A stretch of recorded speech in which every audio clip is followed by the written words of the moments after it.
Olá! Eu voltei para este nosso terceiro encontro com muito amor, com muito carinho, para te ajudar, para nos ajudarmos.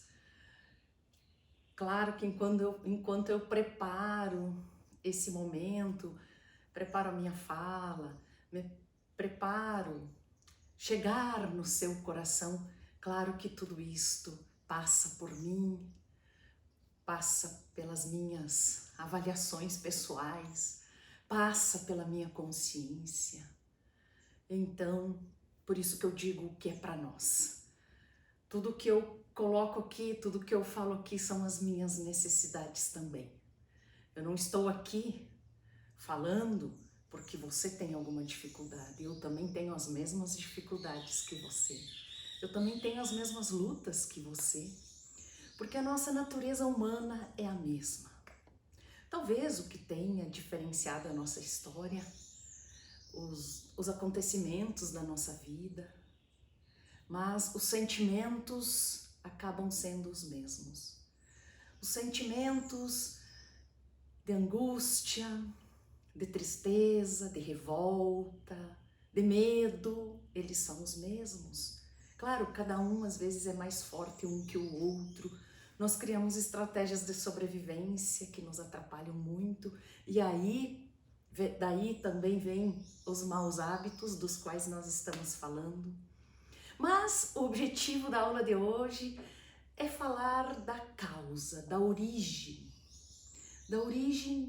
desses nossos defeitos, a origem dos vícios, a origem dos maus hábitos, a origem da vaidade, da vanglória, da prepotência, da soberba, da ira, do amor próprio, da dificuldade de perdoar, da falta de humildade, da falta de dar espaço para o outro dentro de nós. Por que nós somos assim? E por que nós podemos ser diferentes? Porque tudo isso nos impede de ir para o céu, de ir ou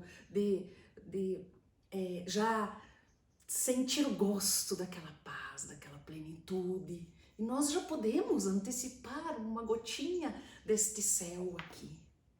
A partir do momento que a gente começa a tomar consciência dessas nossas dificuldades. Nós não temos apenas que tomar consciência das nossas potências, das nossas capacidades, da nossa capacidade de amar, de superar, mas para nós chegarmos lá, ou para que isso seja realmente uma excelência ordenada, no lugar certo, na ordem certa, no momento certo, na situação certa, nós temos que tomar conhecimento dos nossos defeitos.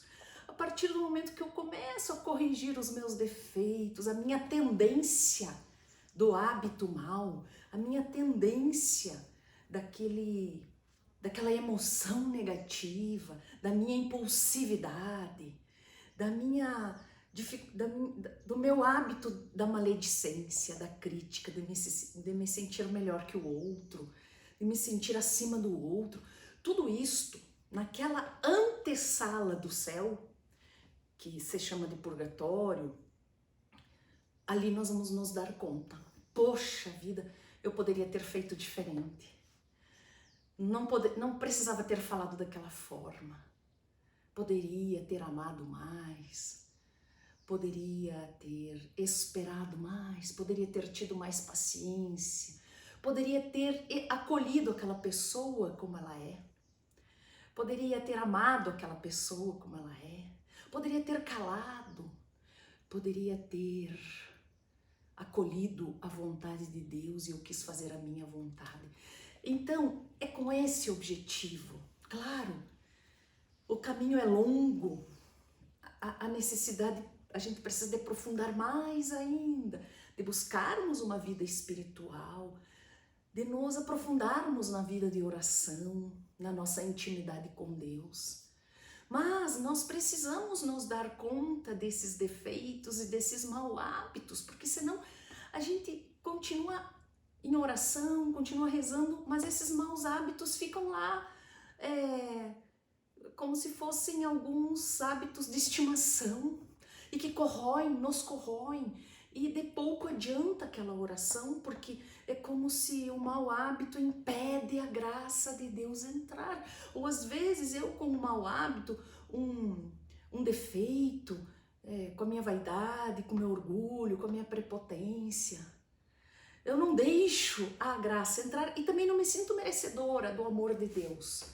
Então é muito simples, a minha presença aqui para você, esse meu esforço de estar aqui é para ajudar neste quesito, porque a hora que eu começo a me dar conta, tanto dos defeitos como das minhas virtudes, porque as virtudes acabam me ajudando a superar o defeito, a derrubá-lo, a destruí-lo ou a lutar contra ele, porque a gente habituou, a gente viciou, por isso que é chamado de vício também. E às vezes a gente critica tanto pessoas viciadas, né, em drogas, em álcool, em sexo, mas às vezes a gente tem pequenos vícios que são tão ou mais maléficos que esses outros vícios que a gente fica criticando nos outros, né? Então, o meu objetivo é esse, é ajudar, é trazer uma luz sobre essa dimensão que muitas vezes ela fica escondida. A gente caminha, segue a vida fazendo de conta que isso não existe. E nós precisamos nos dar conta disso para começarmos esse esforço dentro de nós de sermos melhores.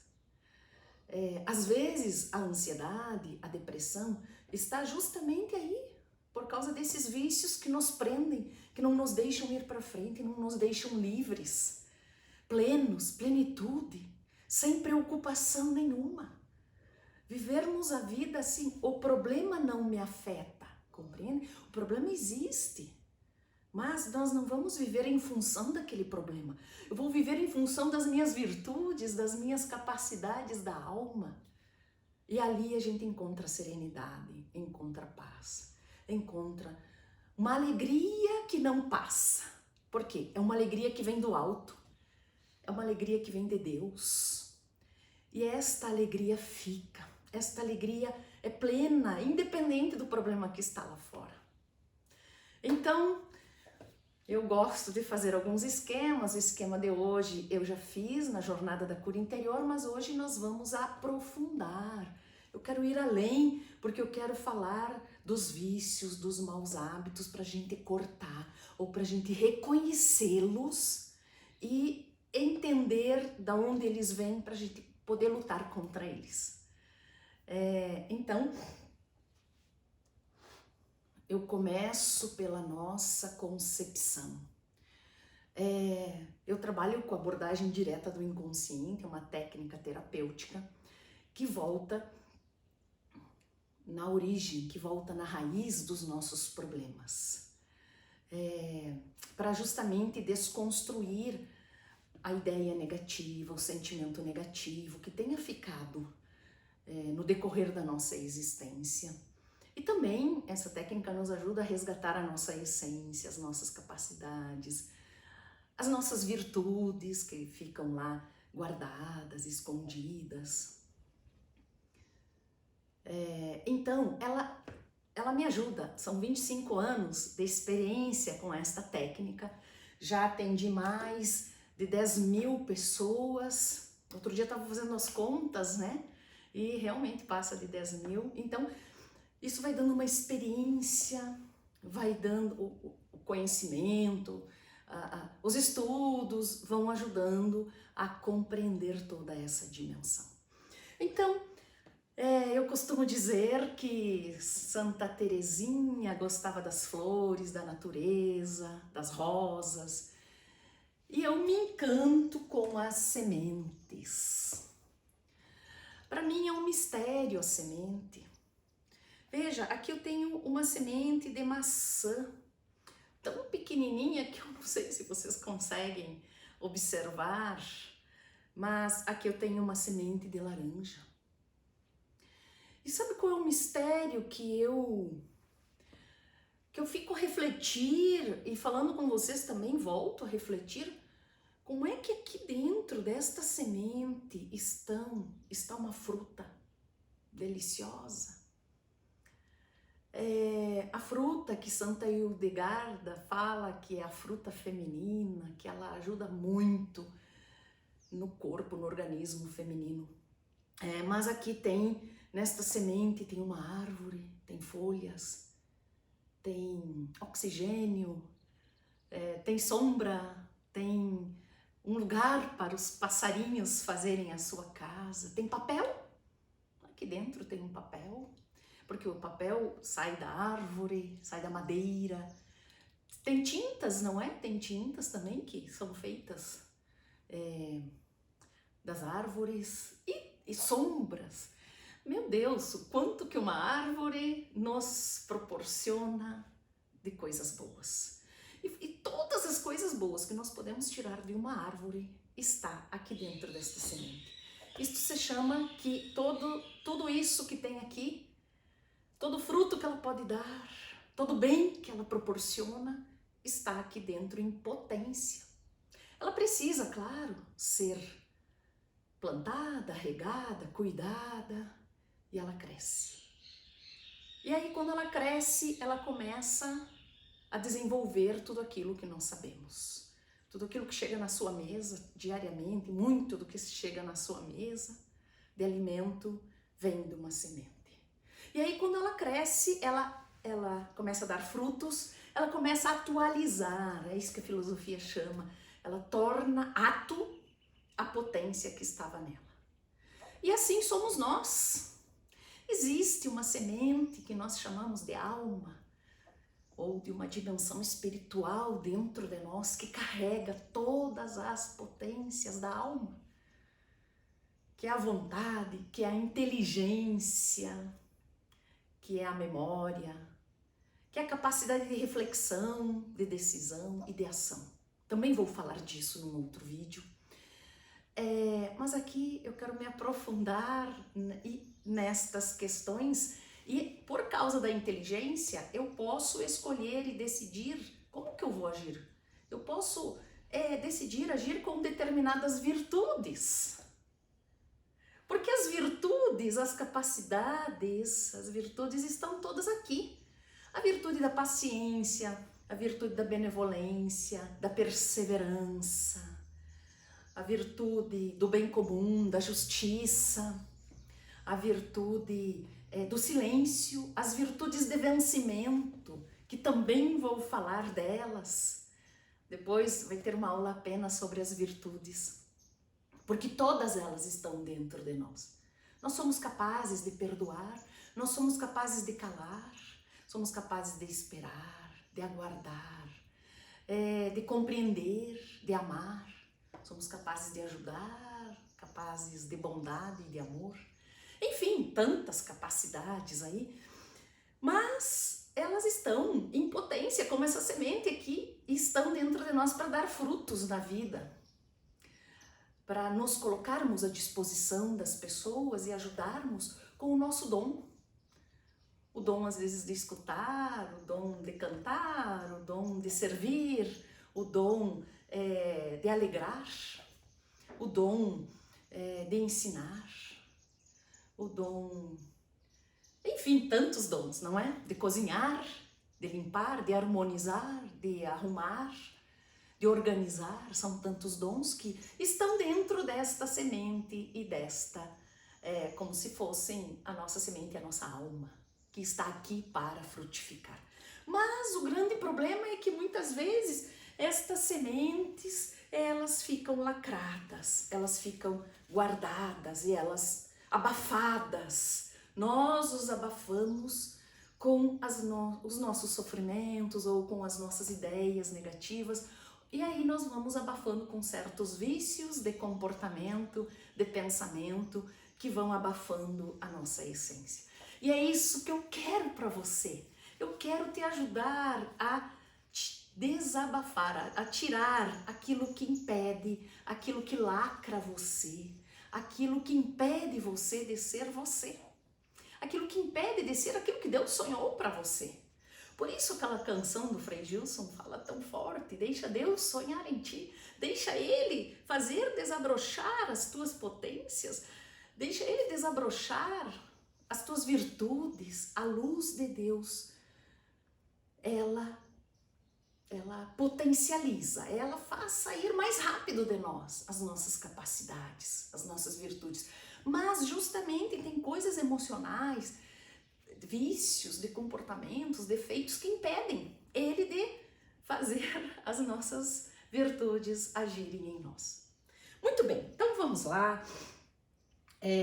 Quando o pai e a mãe se unem para nos gerar naquele ato sexual deles, existe uma... então aqui, o pai e a mãe,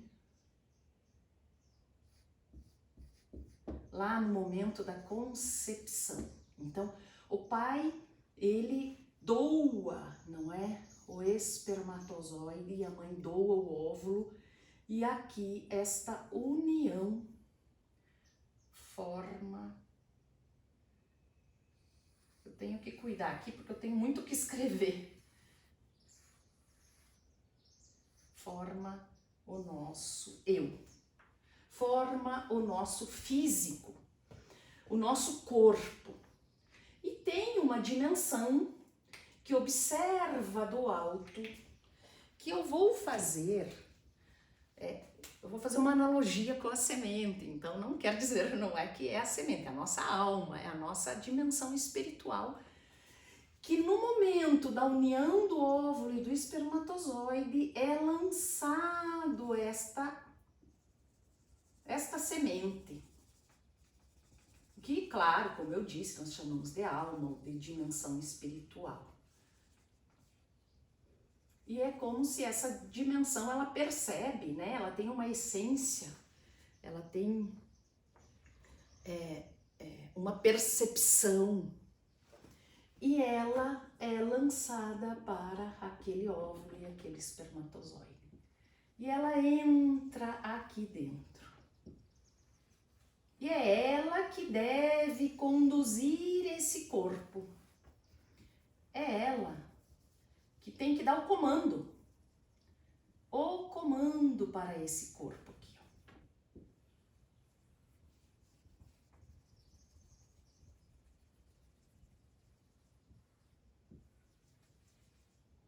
E esta dimensão aqui, ela é composta de virtudes, ela carrega talentos, ela carrega dons, ela carrega uma missão, um sentido para a vida, uma meta para a vida. Então, é muitas as coisas que tem aqui dentro, muitas. Por isso que nós conseguimos mudar a atitude. Por isso que é possível você se dar conta. É por isso que a gente se arrepende de algumas coisas. É por isso que a gente faz um exame de consciência. Porque esta dimensão me ilumina. Me ilumina na minha atitude, que não foi tão legal. É essa dimensão que me ajuda a pedir perdão. É ela que tem a humildade de reconhecer uma falha minha. E nós, claro, deveríamos viver com isso, livres, muito livres. Mas não vivemos livres. Não somos livres, algo nos acorrenta, algo nos prende. E por que não vivemos desta dimensão? E é esse o meu objetivo de estar aqui com você, de dizer que nós todos podemos viver dessa dimensão. Claro que é um esforço diário. É um esforço diário de autocontrole, de autodomínio. É um esforço diário de vencer a si mesmo, de vencer o vício, de vencer uma mentalidade que está sendo imposta a todos nós, pela cultura, pela civilização. Então, também quero falar disto. Meu Deus, acho que 5 vídeos não vai ser suficiente. Mas vamos lá, depois eu vejo como que nós vamos fazer aí. Então, nós não vivemos desta dimensão. E por quê? Porque a partir do momento que nós entramos no útero materno, vamos fazer aqui a barriga da mãe. e nós estamos aqui. Que a mãe está grávida e esta dimensão aqui já tem a capacidade de olhar tudo que se passa lá fora. E nós vamos fazendo interpretações. O problema está na interpretação. Todos os nossos problemas estão nos nossos pensamentos. E pensamento pode ser modificado. Interpretação pode ser desinterpretada. Então, por exemplo, a mãe fica grávida e já conversa com o pai no segundo mês de gestação, já começa a fazer planos, e nós temos que comprar o berço, e nós temos que comprar o carrinho, e nós temos que comprar algumas roupas, e já vamos, e a mãe naquela impulsividade, naquela alegria, e já enche de sentido a vida dela, e ela já tem um outro para que viver também, a maternidade, o cuidado, e o pai, usando mais a razão, diz, não, nós não precisamos empreender esse dinheiro agora, vamos deixar, nós temos outras prioridades nesse momento, nós vamos deixar esse dinheiro guardado, esse dinheiro pode render, e a gente lá na frente pode comprar mais fraldas, ou a gente pode comprar sementes para plantar, enfim, e a mãe não entende, e a mãe não compreende, e o pai também não compreende a mãe, e ali vira uma discussão. A mãe entende que ele já fala que ele não tá nem aí com a criança, que ele não queria ser pai. Aí vem as coisas que ela carrega, os conceitos que ela carrega, às vezes até do pai dela, ou as coisas que ela viveu na infância dela, algum desprezo, algum sentimento de que ela não é capaz, de que ela não consegue, de que ela não sabe das coisas. Então, por isso, ela quer se defender e briga. E o pai quer se defender também, porque ele usa a razão, ele consegue fazer cálculos, enfim.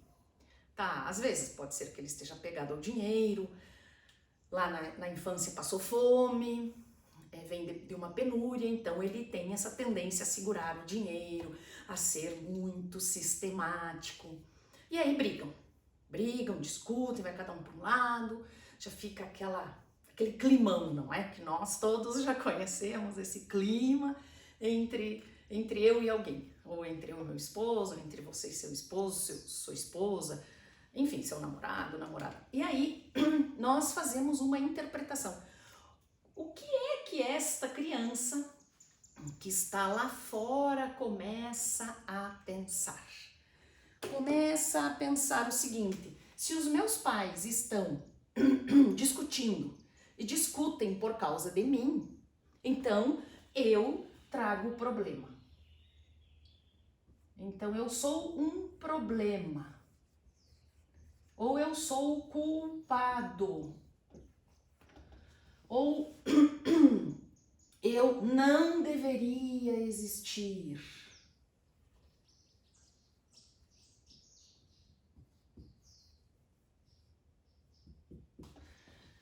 Então, sou um problema, sou culpado, não deveria existir.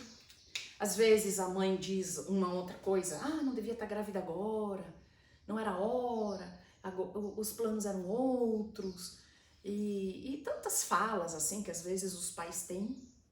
E a criança entende que eu vim na hora errada, que eu sou o errado de estar aqui, que eu sou um intruso, que eu venho na hora errada. E se eles brigam, eu sou alguém ruim.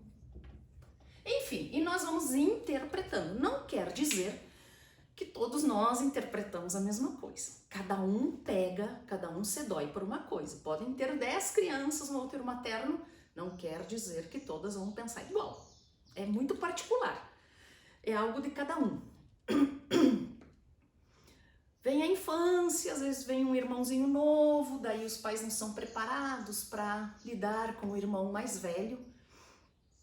E aí essa criança estava acostumada a receber tudo pronto, tudo na hora, tudo rapidamente, fazendo as vontades dessa criança, que é um grande problema, fazer todas as vontades dos filhos, porque vai criando um vício de uma pessoa que é dona de tudo, que não sabe esperar, não sabe ter paciência, enfim.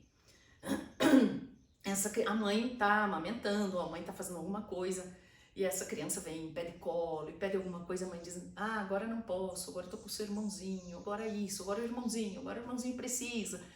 E não inclui essa criança. E essa criança, o mais velho, vai entendendo que eu sou menos importante. Agora minha mãe não precisa mais de mim, eu sou descartável.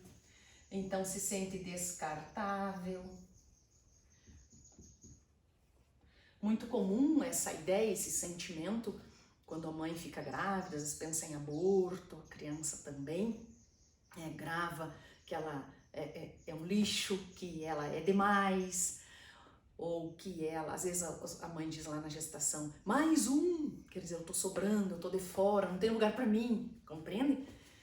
Então eu tô de fora. Eu voltei aqui num exemplo da gestação, tá? Não quero confundir vocês. Então eu tô de fora, eu sou um lixo porque eu sou descartável. Então, aí ele entende que ele é menos, sou menos importante. E aí, às vezes, um bullying, não é?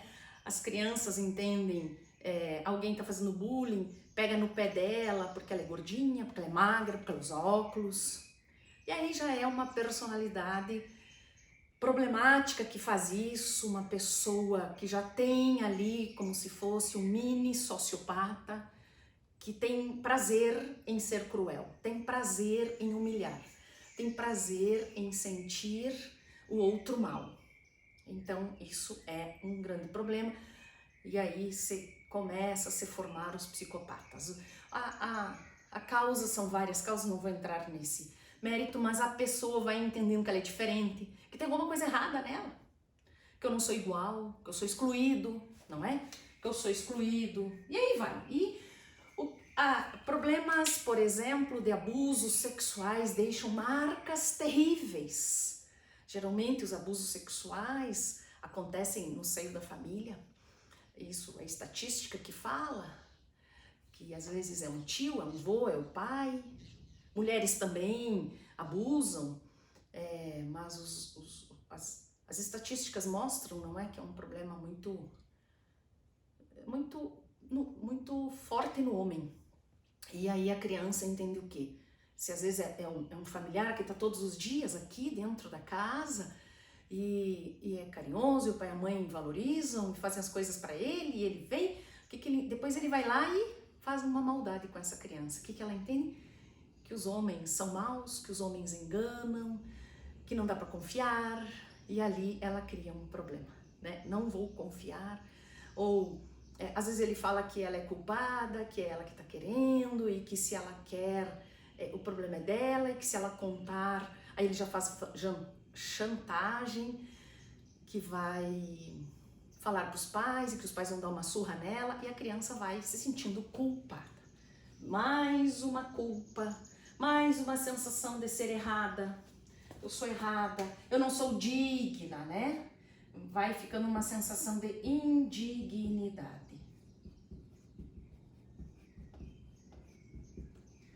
A sensação que eu falei que eu não escrevi aqui, que ela é menos, isso, de indignidade, não vou confiar, não vou amar, vou fechar o coração, não vou dar amor, porque... E às vezes, dependendo da ligação, do trauma que fica, a criança entende que ela não vai confiar em ninguém. Porque se o meu pai está fazendo isso, se o meu avô está fazendo isso, o que uma pessoa estranha lá fora vai fazer? E aí, o que acontece? Em função disto, nós criamos uma outra forma de pensar e de agir. Nós criamos uma estratégia de sobrevivência. Nós precisamos vencer tudo isto, e como a gente não sabe ou não tem ajuda necessária lá na infância ou até na gestação, a gente dá um jeito de sobreviver sozinho. Dá um jeito de sobreviver ao bullying, dá um jeito de sobreviver à exclusão, dá um jeito de sobreviver ao abuso, ao estupro, dá um jeito, a gente cria nós temos uma força interior. E aí que está, esse raciocínio aqui, o raciocínio faz com que a gente crie uma outra forma, uma forma distorcida, geralmente distorcida do que está aqui. E é aí que começa a abafar a nossa essência. Então, por exemplo, se eu sou ruim, eu vou ser aquela pessoa que para ser bom diz sim para tudo. Então, aquela pessoa que perde o discernimento e diz sim para tudo. Para quê? Para provar que é boa, para ser aceita, porque às vezes muitos registros aqui é de rejeição. Eu sou rejeitada, eu não sou aceita. Então, para eu ser aceita, eu tenho que dizer sim para tudo. Para eu ser boa, e aí vem uma ideia pejorativa da pessoa boa, que é a boazinha. Inclusive tem um livro que se chama Síndrome da Boazinha. Aquela pessoa que tem dificuldade de dizer não, e muitas vezes ela é presa e vítima de pessoas que abusam, de pessoas autoritárias, ou de pessoas prepotentes, ou de pessoas orgulhosas, ou de pessoas que têm essa soberbas, sabe? E ela vai se diminuindo, se diminuindo, se diminuindo. Então, é aquela pessoa. A culpa gera, às vezes, uma necessidade de autopunição. Então, é como se para ela sobreviver a uma culpa, ela cria uma autopunição. Aqui, eu não vou escrever tudo aqui, vocês vão anotando aí, tudo que eu vou listando por causa do espaço, que tem mais coisas para eu escrever aqui, tá? Esse quadro tem que dar para muita coisa ainda. Então, a autopunição, aqui entram as autossabotagens. Às vezes, o que é uma autossabotagem? Eu escolher, às vezes inconscientemente, aquilo que vai me fazer mal. Em vez de eu buscar o que vai me fazer bem, eu tenho uma tendência a fazer o mal. Ou a procurar aquilo que ou eu atraio uma pessoa ruim, ou eu tenho uma dificuldade de saúde e eu vou comer aquilo que vai me atrapalhar. Eu vou comer aquilo que vai me fazer mal. Eu vou brigar para que a pessoa se afaste de mim. Eu vou criar uma confusão no meu trabalho para eu ser demitido. Mas claro, isso é inconsciente. Isso é inconsciente, às vezes a pessoa não se sente merecedora. Autopunição é porque aqui tem uma ideia assim, eu não mereço. Eu não sou um merecedor daquilo, então eu mereço sofrer. Se eu fiz mal para os meus pais, eu mereço sofrer. Então é a tendência que nós temos a buscar as coisas negativas e a nos autopunirmos. Às vezes eu não deveria existir, por exemplo, é a pessoa que tem dificuldade de se colocar, de se expressar, às vezes até de falar em público, porque ela entende que ela faz mal, que ela não deveria existir porque ela faz mal, porque eu trago problema. Então, se eu trago problema, a pessoa às vezes tímida demais, a pessoa que ela se retrai, ela tem vergonha de falar. O que vão pensar de mim? O que vão pensar de mim? Porque ela pensa dela. O problema está no que ela pensa dela, escondido no inconsciente dela. Eles vão pensar que eu estou atrapalhando. Eles vão pensar que eu estou sendo aqui ridícula, ou que eu sou errada, ou que eu sou diferente. Às vezes entra aqui também a ideia dos bullying, não é? Que ela, acho que eu não coloquei bem aqui, né? Que ela é diferente, que ela é estranha. Entende? Então aqui às vezes um bullying faz a pessoa entender que ela é estranha, que ela é diferente. Então, às vezes esse estranha também vem da gestação, quando a mãe rejeita o pai, quando tem uma rejeição. Quer dizer, eu sou estranha para eles me desconhecem. E aí isso faz com que a pessoa tenha dificuldade de interagir, aquela vergonha, aquela timidez, aquela retraição. Uma pessoa retraída, está sempre preocupada com o que vão pensar dela. Então, aqui entra uma questão de retraição.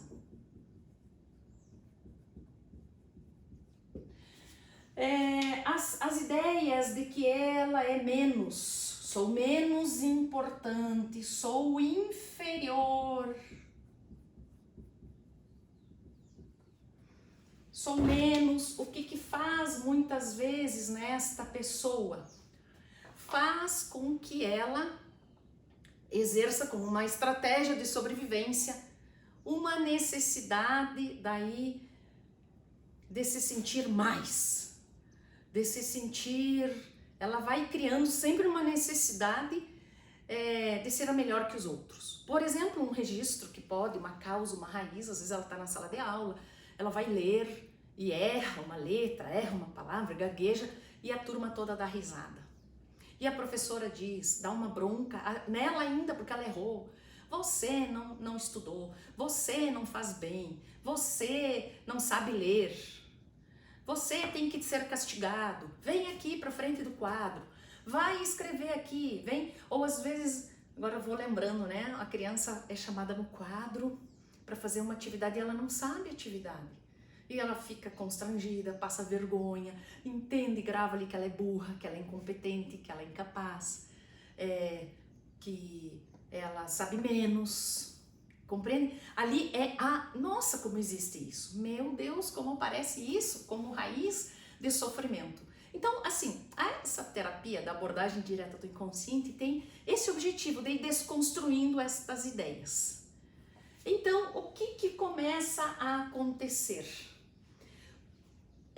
Esse sentimento, por exemplo, de inferioridade faz também que a pessoa crie certas estratégias de sobrevivência, por exemplo, dela se sentir a melhor, a que sabe tudo. Então, por exemplo, a pessoa que sabe tudo, que é melhor que todos, ela precisa criar essa estratégia. Então, o que está aqui? A pessoa que sabe tudo, que é melhor que todos, é a pessoa soberba. Por exemplo, aqui agora eu vou começar. Aqui eu começo a falar de alguns vícios que eu tenho falado, inclusive lá no Instagram, né? Por que às vezes a pessoa é soberba? Porque tem um trauma nela de que ela não sabe nada, de que ela é burra, de que ela é incompetente, de que ela não consegue. Às vezes os pais dizem para ela na infância: mas você é a pior. Olha lá seus primos, olha fulano, fazem comparações. Então agora ela quer provar a todo custo que ela é a melhor, que ela sabe. É aquela pessoa difícil de conversar com ela, porque ela não acolhe o que a gente fala, ela não valoriza o que eu falo, ela não escuta o que eu falo, ela sabe tudo, ela tem uma resposta para tudo ela tem uma resposta. Ela tem a opinião dela, ela já diz, não é assim, não, mas tem que ser você de volta com esse pensamento. Não, ela sempre quer mostrar que ela sabe que ela é melhor, um ar de superioridade, entenderam? Até coloquei um post lá no Instagram, depois você vai lá e dá uma olhada, né, que é uma pessoa numa escada, esse soberbo em cima e alguém embaixo. Como se ele tem a luz, ele tem a solução para tudo. Então, assim, é difícil conviver. Por quê? Por que é difícil conviver com uma pessoa soberba? Porque nós nos constituímos com o outro, eu me torno, eu desafloro, eu desabrocho, eu floresço com o outro. E o outro tem que dar espaço para eu florescer. Ele tem que validar a minha opinião, ou a minha ideia, o que eu fiz. Ele valida, porque ali eu vou me sentindo importante, eu vou me sentindo capaz, eu vou me sentindo que eu sou capaz de ajudar, não é? Então, por isso que vai, assim, o outro vai murchando, o outro murcha. A semente do outro abafa. Ou nós, claro, nós nos deixamos abafar, sabe? Mas por isso que é importante termos essa consciência para nós não sermos reféns dessas pessoas. Então eu tenho que entender, nossa, não como julgamento, não como crítica, não. Mas só entender assim, essa pessoa tem uma dificuldade.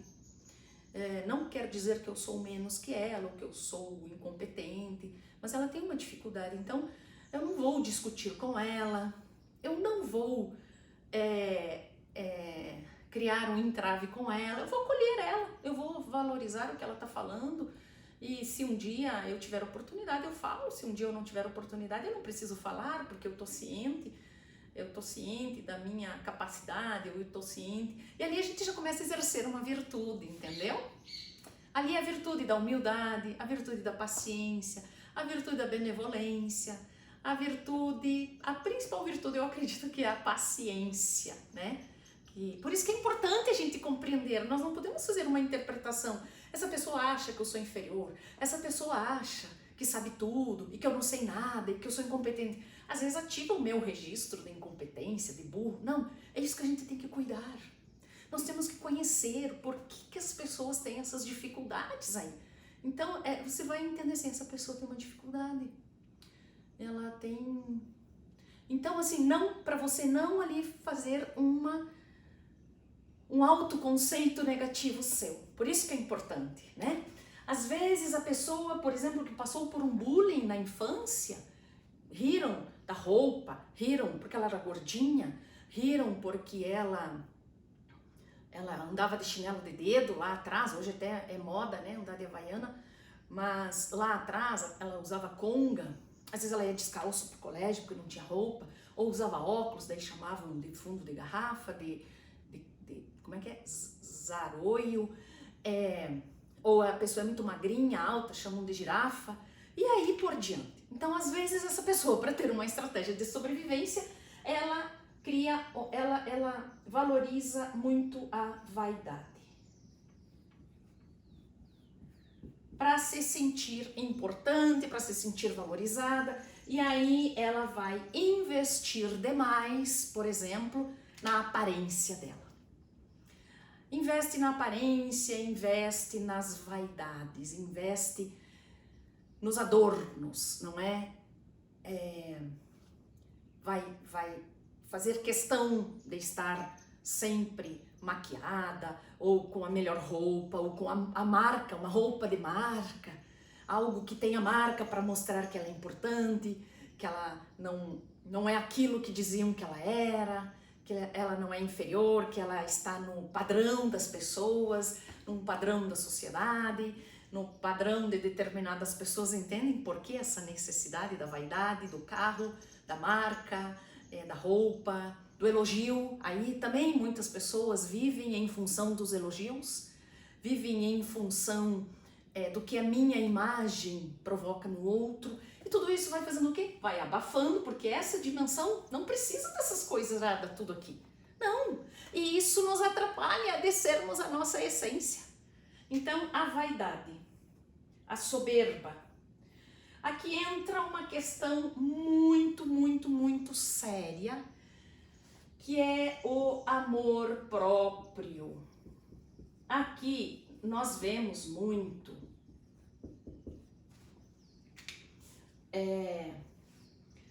hoje a psicologia, o coach e outras coisas falam muito do amor próprio, que eu tenho que me gostar, que eu tenho que me dar espaço, que eu tenho que me dar tempo. Aí tem uma distorção que vem contra esta essência aqui, em função do amor próprio, como se eu tenho direito agora de deitar no sofá e que tudo se exploda. Eu tenho direito de ficar no celular porque é o meu momento, porque eu mereço. Isso tudo é uma distorção que faz com que a gente se afaste da nossa essência, porque a nossa essência foi feita para o outro. Quanto mais eu me dou, mais satisfeita eu fico. Quanto mais eu faço, mais feliz eu fico, mais alegria eu sinto, mais paz, mais plenitude. E aí tem uma distorção que faz com que a pessoa, no egoísmo dela, de pensar em si, o amor próprio gera egoísmo. É a causa do egoísmo, que eu tenho que pensar em mim, que eu tenho que me colocar em primeiro lugar. Às vezes pode até ter alguma coisa algum registro negativo que a pessoa carregue no inconsciente dela. Às vezes ela teve um pai autoritário, ela teve alguém que menosprezou muito ela, e agora ela diz, não, eu mereço. Mas veja, é uma distorção, é isso que a gente não pode estar fundamentado naquilo que fizeram conosco. Nós não podemos, a gente cria estratégias para sobreviver ao autoritarismo do pai, do vô, uma mulher que foi menosprezada, que foi humilhada. Hoje ela diz, não, agora eu cuido de mim, eu me dou, eu tenho direito. E aí os filhos vão ficando assim, ó. O marido vai ficando assim, ou o contrário, o marido, enfim, qualquer outra pessoa. Mas a gente vai se desviando da nossa essência, do nosso dever ser, se desviando dos nossos dons, da nossa missão, da nossa essência. E o que vai acontecendo aqui? Qual é a consequência disso aqui? Angústia. Aí vai aparecendo outras coisas, ansiedade. Vamos ver se eu consigo colocar aqui alguma coisa, né? Aí a consequência disso tudo aqui, vamos colocar aqui dentro, aqui ó. Ansiedade, medo, depressão, tristeza, um vazio existencial, culpas, né? Uma sensação de que eu devo alguma coisa, de que eu não tô bem, raivas, impulsividades, enfim, várias emoções negativas, né? Emoções, sentimentos, sensações, mas que a gente não se dá conta que às vezes vem de um vício. Então isso aqui, o que eu fiz de vermelho, vão sendo vícios de comportamento que nós temos. Aí o amor próprio, por exemplo, eu estava falando do amor próprio, né? Eu quero dizer para você, às vezes tem pessoas que têm uma depressão, que têm uma imagem muito negativa de si, que se deixam ser humilhadas. Por exemplo, vou dar um exemplo que eu acabo dando, muitas pessoas já devem ter escutado, mas eu acho que é um exemplo que diz, uma pessoa me procurou em determinada época, já faz muitos anos, em que ela disse, não aguento mais o meu casamento, eu queria muito me separar, mas eu não quero destruir a minha família é muito importante para mim, é um valor, eu casei para toda a vida.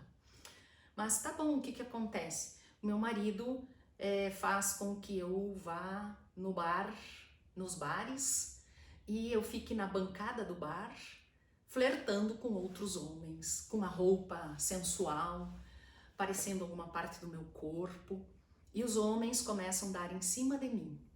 E o meu marido assiste isso e diz, e ali ele sente o prazer dele, sente as fantasias dele, e daí ele fica pensando que a mulher é dele, que aquele cara ali tá sendo idiota, que ela não quer nada com ele, que ela tá fazendo aquilo porque ele é o dono dela. Aí passa milhões de coisas na cabeça dele. E ela tem vontade de chorar, ela se sente a última das mulheres, ela se sente extremamente indigna, e aí vem todos os sofrimentos dela, mas ela não quer terminar o casamento. E lógico, eu sou contra as separações, eu acho que antes de uma separação precisa o reajuste, precisa entender o que está atrapalhando esse entendimento entre as pessoas, né? Então, fomos fazer a terapia para quê? Para resgatar o valor dela, para ela aprender a dizer não. Ela precisa, neste caso, ela precisa dizer não. Não, eu não vou me submeter a isso, isso vai contra a minha natureza, a minha essência. Eu me sinto mal, isso eu não posso. Então ali está faltando o amor próprio. Mas o que é o amor próprio? É se valorizar, é dar valor a si mesma. Ela não pode viver numa indignidade, ela não pode viver apanhando, ela não pode viver sendo chicoteada o dia inteiro, a não ser que ela queira viver, ser santa, como Santa Rita de Cássia. Aí a pessoa tem duas escolhas. Não, então eu vou ser santa e não vou reclamar e vou gostar. Eu vou ter alegria com esse sofrimento. Pode. Muitos santos se santificaram por isso. Agora, se a pessoa não quer ser santa e ela quer viver numa dignidade, ela vai buscar ajuda. Aí entra o amor próprio, compreendem? Porque o amor a si mesmo, inclusive Jesus disse, amar o próximo como a si mesmo. Então, mas para amar, me amar, eu tenho que tomar conhecimento das minhas virtudes, não para eu ser vaidosa ou para eu ser orgulhosa, né? Ah, uma outra questão aqui é o orgulho, outro vício, depois eu falo dele. Não para que eu seja orgulhosa e me sinta melhor que os outros, não. Mas eu preciso ter consciência que eu sou capaz de ter paciência, que eu sou capaz de acolher o outro como ele é, que eu sou capaz, que eu consigo. Compreende? Então nós precisamos resgatar a nossa essência. E claro que tem situações que a gente tem que se posicionar, que a gente tem que dizer não. Então o amor próprio, ele entra em situações assim. Porque o amor próprio é aquilo que mais nos impede de chegar a Deus. É o que impede de fazermos a vontade de Deus. É o que impede de eu aceitar o outro como ele é. Porque daí o amor próprio, ele tem uma honra ferida. Tudo que os outros falam, se sente ferido. Essa pessoa feriu a minha honra. Compreende? É um orgulho tão grande que a pessoa tem dentro de si. O amor próprio vai criando uma casca de sentimentos horríveis que impede o amor de circular, impede o outro de se tornar si mesmo, de florescer as suas capacidades, as suas potências, as suas competências.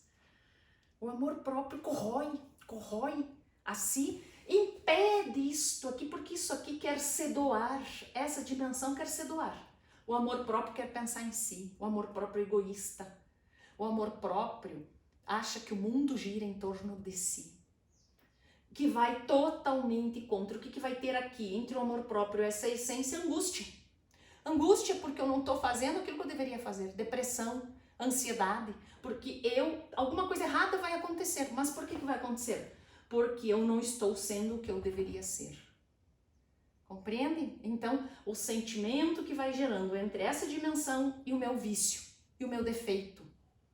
E aqui, eu não estou julgando, não estou criticando ninguém, eu estou mostrando a origem dos nossos problemas. Ao mesmo tempo, nós devemos ter misericórdia por nós todos, misericórdia do outro, porque tem uma causa os nossos problemas, e Deus conhece isto aqui. Deus sabe da nossa história, Deus conhece o nosso coração, Deus conhece a nossa luta, Ele é misericordioso por isso, mas Ele espera o quê? Um querer. Ele espera um querer. Vamos fazer aqui desta cor, né? Deus espera um querer. Ser diferente. Um querer ser diferente. E é este querer, este esforço de ser diferente dos nossos vícios, das nossas estratégias de sobrevivência, que vão nos levar ao céu. O céu depende de nós eliminarmos este amor próprio que é egoísta, eliminarmos a soberba, eliminarmos a vaidade, o orgulho, porque isso tudo tira o espaço do outro e tira principalmente o espaço de Deus. Nós queremos nos tornar Deus. Queremos ser Deus. E se nós queremos ser Deus, não tem lugar para Deus. Compreende? O meu ego, o meu eu é tão grande, tudo isso faz com que o meu eu seja muito grande, e nesse ego muito grande não tem lugar para Deus, não tem lugar para o outro. E é isto tudo aqui que nós vamos encontrar no nosso retorno. Quando eu retornar para lá, para o céu, eu coloquei, vamos dizer que o céu está aqui. O céu, essa pode ser chamado de paraíso da eternidade, onde nós vamos viver para sempre. Nós voltamos muitas vezes com uma certa culpa, com uma certa angústia, com achando que eu não fiz tudo o que eu deveria fazer. E aí aqui tem uma antessala. Aqui nós ficamos lá na antessala do céu. Já ganhamos o céu, mas a gente tem que estar aqui ainda para fazer o que nós não fizemos aqui. Para repararmos o mal que nós fizemos aqui. A antessala é para isso. E dentro da visão cristã, dentro do que os grandes santos nos deixaram, dentro da doutrina da Igreja Católica, ela nos diz e nos mostra que aqui nós não podemos fazer nada. Nós dependemos de quem ficou aqui para orar por nós, para jejuar por quem ficou aqui. Por isso, então aqui o que dentro da doutrina da Igreja Católica se chama de purgatório. Porque aqui nós temos que lapidar algumas coisas que nós não lapidamos aqui. E a única forma que nos tira dessa antessala é a oração de quem ficou aqui. Às vezes algum jejum, algum sacrifício, alguma oração, alguma devoção, algumas missas, não é? Para salvar as almas que estão aqui, que aqui elas se deram conta. E falando disso, agora eu entro um pouco nessa dimensão espiritual nossa, tem um retiro com as almas, que quem quiser depois me pede que eu mando o link, que esse padre fala muito desta dimensão aqui. E ele fala que justamente nós, depois que uma alma daqui é liberta por alguém que fez algo aqui por ela, ela passa a cuidar de nós eternamente. Ela passa a ser nossa intercessora eternamente. Ele cita muito Santa Catarina de Gênova. Depois vocês podem procurar algo sobre ela, que ela ficou 2 anos no purgatório. Ficou 2 anos em vida, ela tinha alguns dons, né, de sensitividade, e que ela se sentiu por 2 anos aqui. E ela fala muito como é essa dimensão. Então, o meu grande objetivo é te ajudar. Olha o céu, não é? Esse mês de novembro, nós estamos aqui por causa dessa dimensão do céu, por causa que as pessoas têm medo do céu, que as pessoas têm medo de morrer. É um pânico, é uma dor. A hora que a gente compreende algumas coisas, a gente passa a sofrer menos, assim, sem desespero, sem pânico, mas a gente sofre com serenidade, a gente sofre com paz. E aí, então, é isso que nós precisamos tomar conhecimento, é isso que eu quero te ajudar a entender. Gente, isto aqui, ó, é uma alegria constante, é uma alegria infinita que vale a pena nós desejarmos. Nós viemos aqui, nós tivemos a oportunidade de existir para sempre. É isso que nós temos que pensar. A hora que alguém parte, a hora que chega a morte de alguém, é porque ali, isso já estava certo que ela iria partir. Com uma idade, com outra idade, não importa. Não importa. O que importa é que a existência dela é para sempre. E que chegou a hora dela partir para esta vida de alegria. E aí é só ela que vai saber dizer se ela precisa ficar um pouquinho antes aqui nesta sala ou se ela pode ir direto para lá. Por isto que vale a pena nós tomarmos consciência dos nossos defeitos escondidos, dessas estratégias de sobrevivência, começar a dar lugar para Deus na nossa vida, deixar Deus sonhar em ti. Segue a lei. Qual é a lei? A lei do amor, a lei das virtudes, a lei da justiça, a lei da paciência, a lei da perseverança na oração, a lei do amor, a lei da caridade, a lei da fé. É isso que nós precisamos. Tem gente que reza, mas está agarrado às coisas e quer tudo na sua vontade, na vontade própria, no amor próprio. Não deixa Deus agir. Enquanto tiver um amor próprio dentro de mim, não tem lugar para Deus. Não tem lugar para aquilo que Deus quer sonhar em mim. Então eu tenho que abrir mão da vaidade, do orgulho, da prepotência, da soberba, do amor próprio. O que mais nos atrapalha para entrarmos no céu é o amor próprio, porque ele alimenta o egoísmo. Por nós sermos egoístas e pensarmos só em nós, querermos tudo do meu jeito, da minha forma, no meu horário, do jeito que eu quero, como eu quero, isto aqui alimenta egoísmo. E é esse que o principal que vai nos impedir, ou que vai nos deixar uma parada aqui, de um dia, de 10 dias, de 1000 anos, de horas, enfim, eu não sei. Aí é muito particular de cada um. É por isso que eu quero.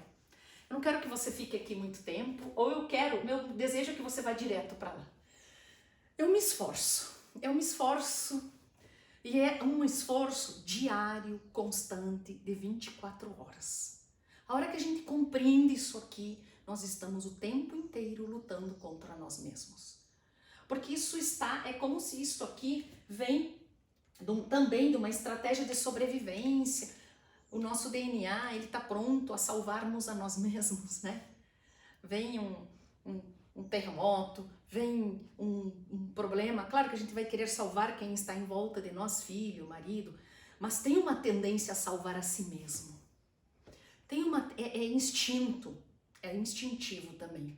Então é por isso que nós temos que ser diariamente. Às vezes a pessoa nos ofende, a pessoa nos magoa, a gente vê o defeito de alguém, alguém nos leva também a fazer um comentário de calúnia, alguém vem e pergunta alguma coisa e a gente dá continuidade, a gente calunia, a gente critica. Então, todas as vezes que isso acontecer, que você ver o defeito de alguém, lembra dos teus. É uma grande dica. Lembra dos teus para você não se achar orgulhoso, soberbo, melhor que o outro. Entende? Então lembra, não, mas eu tenho os meus defeitos, eu tenho as minhas dificuldades, eu vou cuidar das minhas lutas. Eu preciso cuidar das minhas lutas. Deixa o defeito do outro que ele se dê conta. Em algum momento da vida dele, dela, peça a Deus esta luz. E é isso que eu quero falar na próxima aula. Uma luz sobre esses nossos defeitos. Como nós vamos iluminar. Como nós podemos superar. Além, às vezes, tem situações, claro, que precisam de uma terapia para facilitar, para impulsionar, para tirar as travas. Às vezes, com a oração verdadeira, ela ilumina os nossos defeitos e ali a gente vai entendendo, tá tudo no Evangelho. Tá tudo no Evangelho. Só que às vezes tem traumas que não nos deixam entender. Não nos deixam entender o Sermão da Montanha. O Sermão da Montanha nada mais é do que abrir mão do meu amor próprio, da minha vontade, da minha prepotência, do meu orgulho, da minha vaidade, da minha soberba. É isto. Então, na próxima aula eu vou te ajudar e vou te dar dicas de como superar a soberba, a vaidade, o orgulho, o amor próprio, o egoísmo, o querer fazer a sua vontade em tudo que é lugar, em todos os momentos, com todas as pessoas. É ali que mora. Se você abrir mão e que tudo tá bem, claro, em algumas circunstâncias a gente não pode aceitar coisas absurdas, não. Aqui eu tô falando do dia a dia, do nosso dia a dia, sabe? Do nosso dia a dia. Se as pessoas querem ir em algum lugar, a minha vontade era de ir em outro, mas a maioria quer ir em um lugar, então vamos. Às vezes meu marido quer comer alguma coisa, eu gostaria de comer outra. Então, bom, é exercício, é treino para eu entrar no céu. Entenderam? É isso que nós precisamos fazer. E abrir mão da minha vontade, do meu amor próprio agora, eu estou antecipando a antessala que vai me prender para não entrar no céu. Então, quando você fizer isso, abrir mão da sua vontade, você não vai estar sendo um idiota. Você tem um objetivo. Eu vou aqui abrir mão, eu vou ter paciência, eu vou calar, Eu vou fazer a vontade dessa pessoa porque eu quero entrar no céu.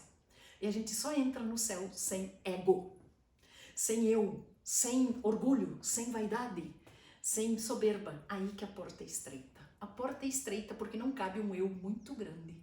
A porta estreita cabe apenas a dimensão espiritual, apenas as nossas virtudes.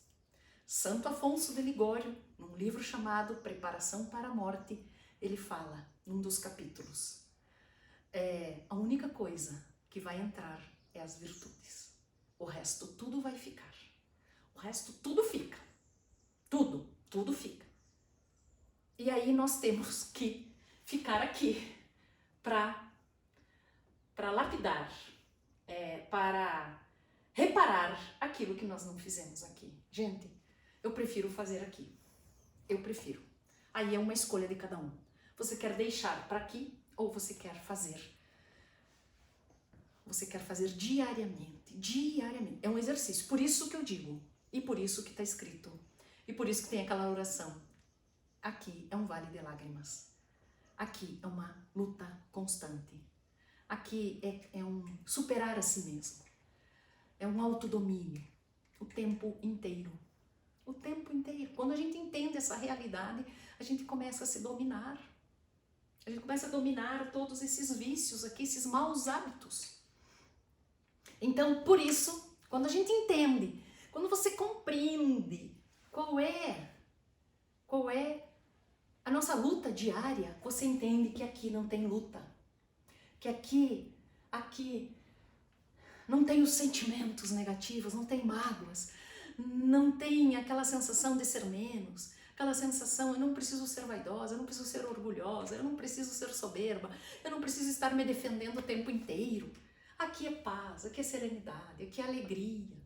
Aqui é por isso que às vezes, se a gente conhece essa dimensão do que está aqui, a gente deveria ter uma santa inveja de quem já morreu. Mas não por isso nós temos que desejar no sentido a morte de buscarmos morrer. Não, ela vai chegar no momento que ela tiver que chegar. Ela vai chegar naturalmente como ela tem que chegar, seja de qualquer forma que for. Ela vai chegar por um acidente, ela vai chegar por uma doença, ela vai chegar por alguma coisa. Não temam isso, temam. A gente não tem que temer a morte. A morte é uma coisa muito boa, é uma passagem. A gente tem que temer isso aqui, ó. É isso que eu tenho que ter medo. Eu tenho que ter medo dessa antessala, porque, poxa, eu vou estar vendo Deus, mas eu não me sinto digna de estar com Ele. Eu preciso reparar algumas coisas, então vamos reparar no dia a dia. Vamos reparar. No próximo vídeo, eu vou te trazer uma estratégia, eu vou te trazer uma visão de como se superar a si mesmo. Sem terapia, com a oração e com algumas outras coisas, mas é isso que eu quero te ajudar. Eu quero te ajudar para que todos nós, eu quero isso para todas as pessoas, para que a gente ganhe tempo, que a gente ganhe tempo no sentido de ir rápido para cá e não ficarmos aqui. Muito bem, acho que nem sei quanto tempo eu já falei, eu espero que eu tenha acendido mais uma vez uma luz sobre você. Quero te ajudar, acho que você entendeu o meu objetivo da minha ajuda.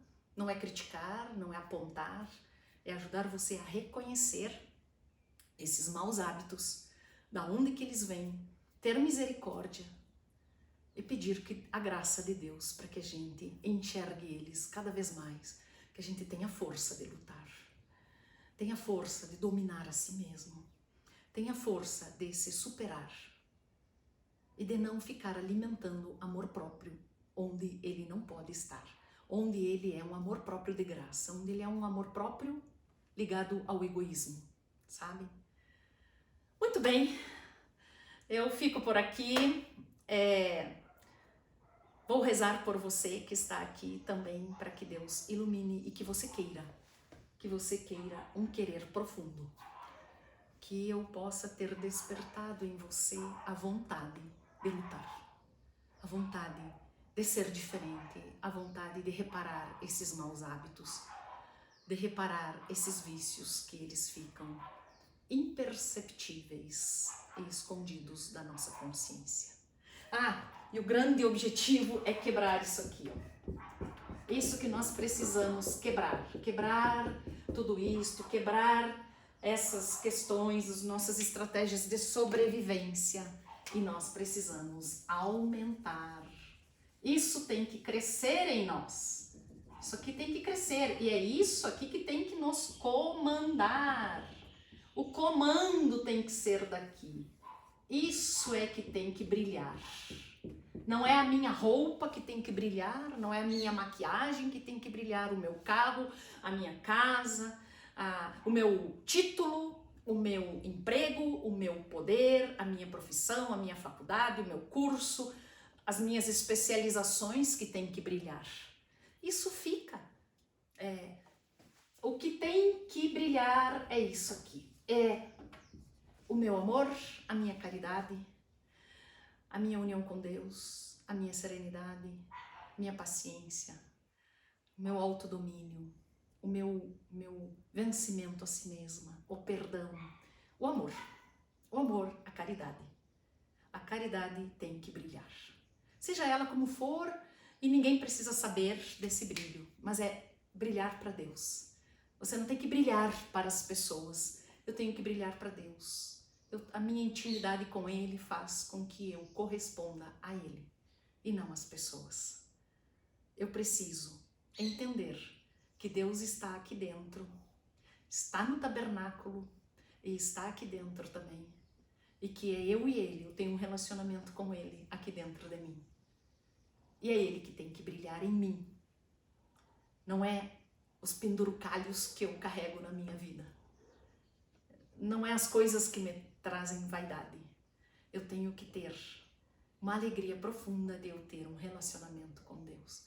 E a todo momento eu estar pedindo para Ele, Senhor, me ajuda. Senhor, aqui tá difícil. Aqui tá sendo difícil, aqui tá custando o meu sangue. Me ajuda. Com o seu sangue, me ajuda. Me ajuda a superar essa pessoa difícil. Me ajuda. Me dá a caridade, me dá a paciência, porque tá difícil. E aí a gente consegue. Aí a gente consegue. Sozinhos é muito difícil. Eu diria que sozinho é impossível. Mas com a graça de Deus, fica leve e eu consigo superar os meus vícios e os meus maus hábitos. Então, agora de verdade eu me despeço de você. Espero realmente ter acendido uma luz, uma compreensão. E daqui para frente, depois desse entendimento, é uma luta diária, constante, mas o que nos ajuda, o que faz a diferença é a vida de oração. É a tua união com Deus.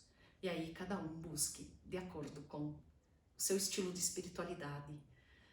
Um livro, um diretor espiritual, as práticas devocionais, os sacramentos, cada um dentro da sua experiência espiritual, daquilo que se identifica.